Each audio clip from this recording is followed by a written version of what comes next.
آج ہم قانون کے ایک بہت ہی دلچسپ اور بنیادی سوال پر بات کریں گے۔ ایک عدالت سچ اور جھوٹ میں فرق کیسے کرتی ہے؟ جب ہزاروں باتیں، دعویں اور ثبوت سامنے آتے ہیں تو وہ کون سا فلٹر ہے جو یہ طے کرتا ہے کہ کون سی بات سنی جائے گی اور کون سی نہیں؟ اس سوال کے جواب کے لیے ہمارے پاس پاکستان کا قانون شہادت آرڈر 1984 موجود ہے۔ ہم اس کے کچھ اہم آرٹیکلز کا جائزہ لیں گے، یہ سمجھنے کے لیے کہ کون سی آوازیں عدالت میں گونجتی ہیں، کون سی خاموش کر دی جاتی ہیں، اور کبھی کبھی تو وہ آوازیں بھی کیسے سنی جاتی ہیں جو اس دنیا میں موجود ہی نہیں ہیں۔ یہ صرف وکلا کے لیے نہیں بلکہ یہ سمجھنے کے لیے ہے کہ انصاف کا ترازو تولا کیسے جاتا ہے۔ جی، اور ہم صرف قانون نہیں پڑھیں گے، اصل میں ہم اس کے پیچھے چھپی منطق کو سمجھنے کی کوشش کریں گے کہ قانون سازوں نے یہ اصول بنائے ہی کیوں۔ ہم آرٹیکل 44 سے 58 تک کا ایک سفر کریں گے اور دیکھیں گے کہ ثبوتوں کی اس دنیا میں کیسے کچھ بیانات، دستاویزات اور پرانے عدالتی فیصلے ایک نئے مقدمے کی بنیاد بن جاتے ہیں۔ چلیں اس کو کھولتے ہیں۔ سب سے بنیادی اصول سے شروع کرتے ہیں۔ جب کوئی شخص عدالت میں کھڑا ہوتا ہے تو اس کی بات پر یقین کیسے کیا جائے؟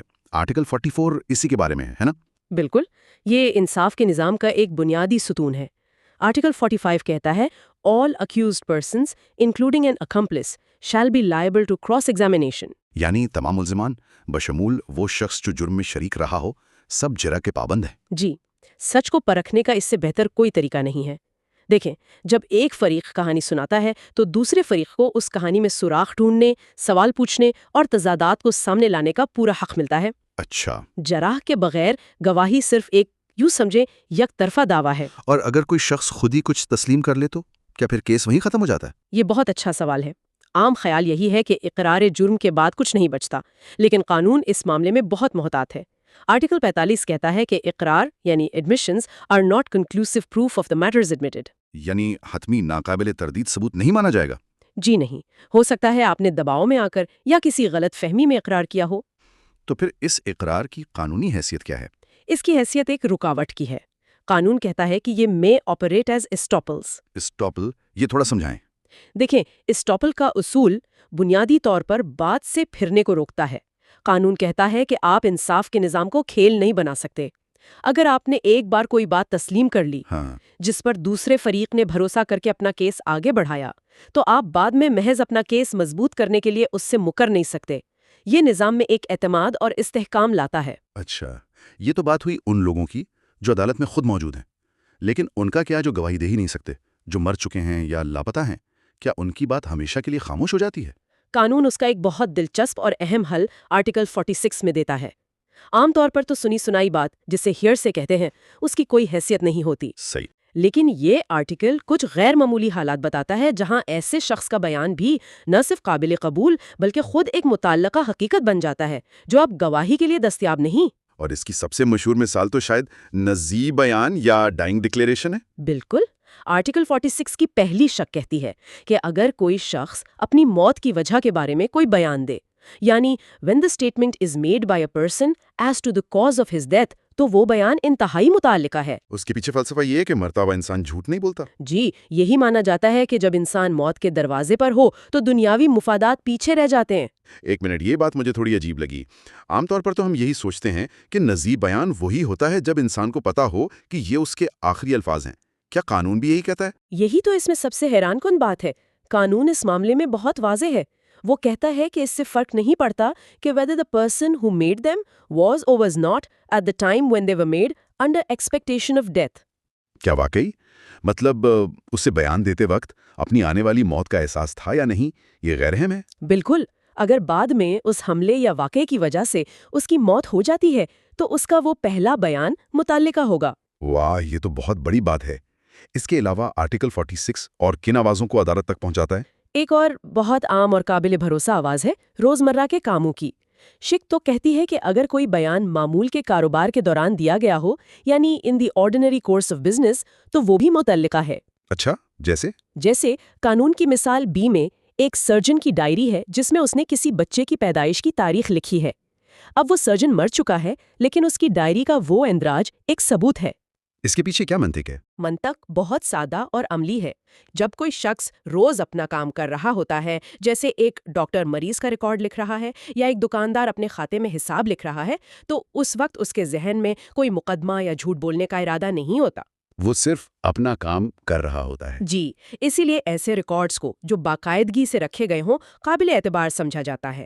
اور میں نے سنا ہے کہ اگر کوئی بات اپنے ہی خلاف ہو تو قانون اسے بھی سچ ماننے کی طرف مائل ہوتا ہے۔ آپ نے بالکل صحیح سنا۔ یہ شق 3 ہے۔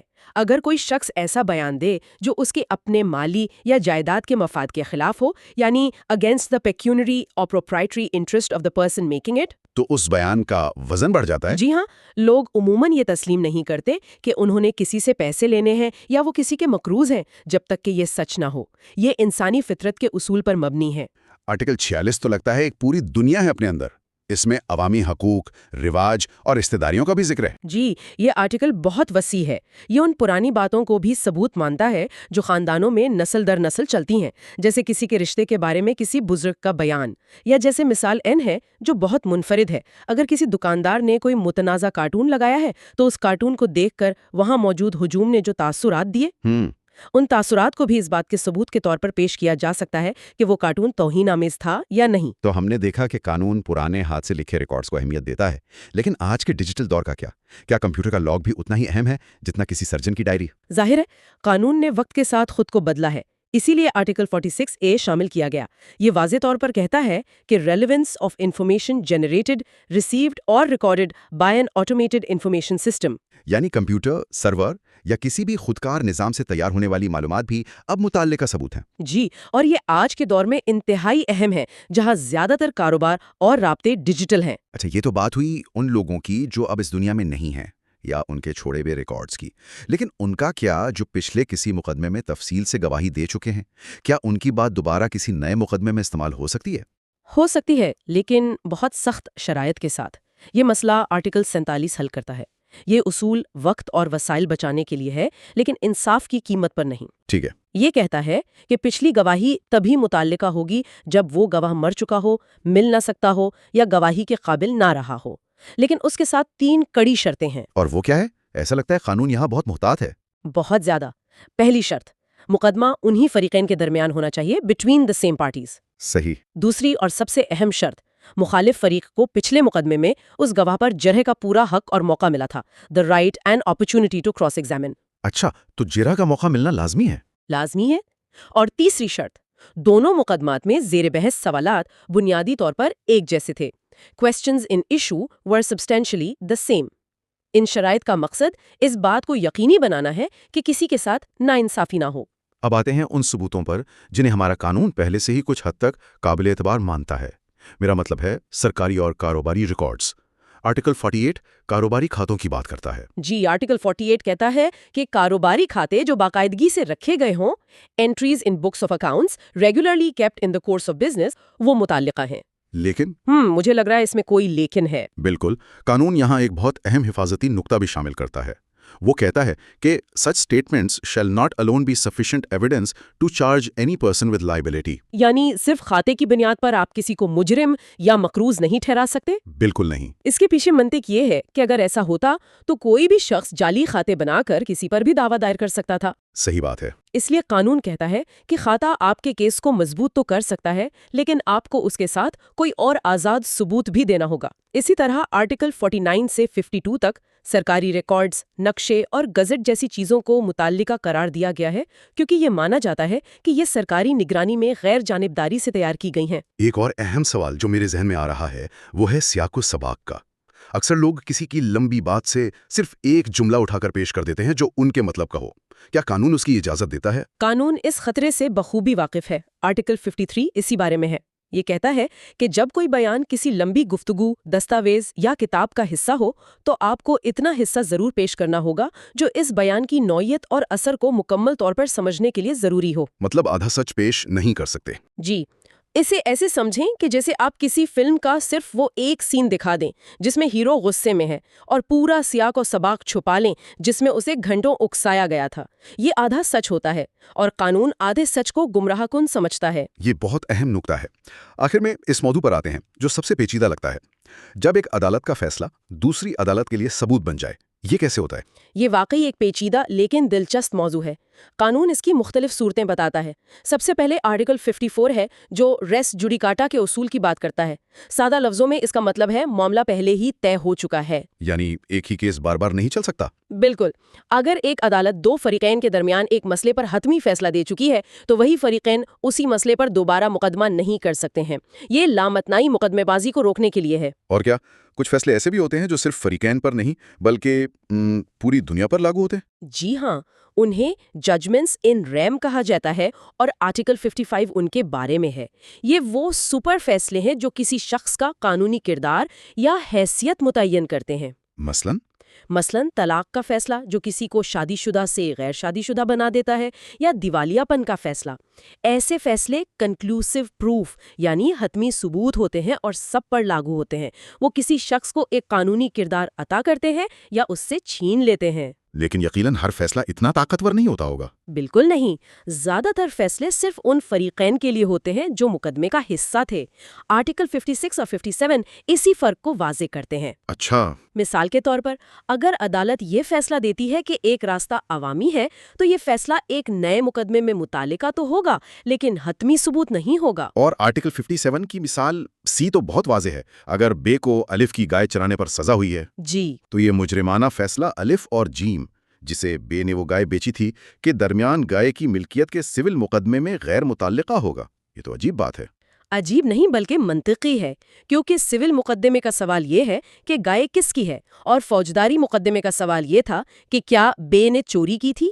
دونوں الگ سوال ہے۔ لیکن کیا اس کی بھی کوئی استثناء ہے؟ کیا کوئی پرانا فیصلہ کبھی کسی نئے کیس میں مقصد یا نیت ثابت کرنے کے لیے استعمال ہو سکتا ہے؟ ہاں، اور یہ قانون کی باریکی کو ظاہر کرتا ہے۔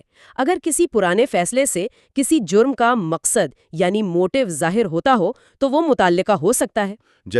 جیسے مثال ڈی میں اگر الف نے بے کے خلاف زمین کا مقدمہ جیتا تھا اور بعد میں بے کا بیٹا جیم الف کو قتل کر دیتا ہے تو وہ پرانا عدالتی فیصلہ قتل کا مقصد ثابت کرنے کے لیے متعلقہ بن جاتا ہے۔ یہ سب جاننے کے بعد آخری سوال یہ اٹھتا ہے کہ اگر کوئی پرانا فیصلہ خود ہی غلط ہو، اگر وہ دھوکے سے حاصل کیا گیا ہو تو کیا قانون کے پاس اس کا کوئی توڑ ہے؟ جی، اور یہ انصاف کے نظام کا سیفٹی والو ہے۔ آرٹیکل 58 ایک بہت اہم تحفظ فراہم کرتا ہے۔ اچھا، یہ کہتا ہے کہ کوئی بھی فریق یہ ثابت کر سکتا ہے کہ ایک فیصلہ جو ثبوت کے طور پہ پیش کیا جا رہا ہے وہ ایسی عدالت نے دیا جو اہل نہیں تھی، یا وہ فیصلہ دھوکہ دہی یا ملی بھگت سے حاصل کیا گیا تھا۔ قانون کے الفاظ ہیں اسے obtained by fraud or collusion حاصل کیا گیا تھا۔ تو یہ اس بات کو یقینی بناتا ہے کہ انصاف کے نام پر کی گئی ناانصافی ہمیشہ کے لیے ریکارڈ کا حصہ نہ بن جائے۔ بالکل۔ تو آج کی گفتگو کا خلاصہ یہ ہے کہ قانون شہادت صرف خشک اصولوں کا مجموعہ نہیں بلکہ یہ ایک زندہ نظام ہے جو عدالت تک پہنچنے والی معلومات کو فلٹر کرتا ہے۔ ہم نے دیکھا کہ کیسے غیر حاضر لوگوں کی آواز سنی جا سکتی ہے، روزمرہ کے کاروباری ریکارڈز کو قانونی وزن ملتا ہے اور پرانے فیصلوں کو نئے مقدمات میں پرکھا اور تولا جاتا ہے۔ اور یہ سب اس نازک توازن کو برقرار رکھنے کے لیے ہے کہ عدالت کے سامنے تمام ضروری معلومات بھی آئیں اور ناقابل اعتبار یا متعصبانہ ثبوتوں کو باہر بھی رکھا جائے۔ ہر اصول کے پیچھے گہری منطق ہے، چاہے وہ مرتے ہوئے شخص کے بیان پر بھروسہ ہو یا اپنی ہی بات سے مکرنے پر قانونی رکاوٹ۔ یہ سچائی تک پہنچنے کا ایک مسلسل اور محتاط عمل ہے۔ جی۔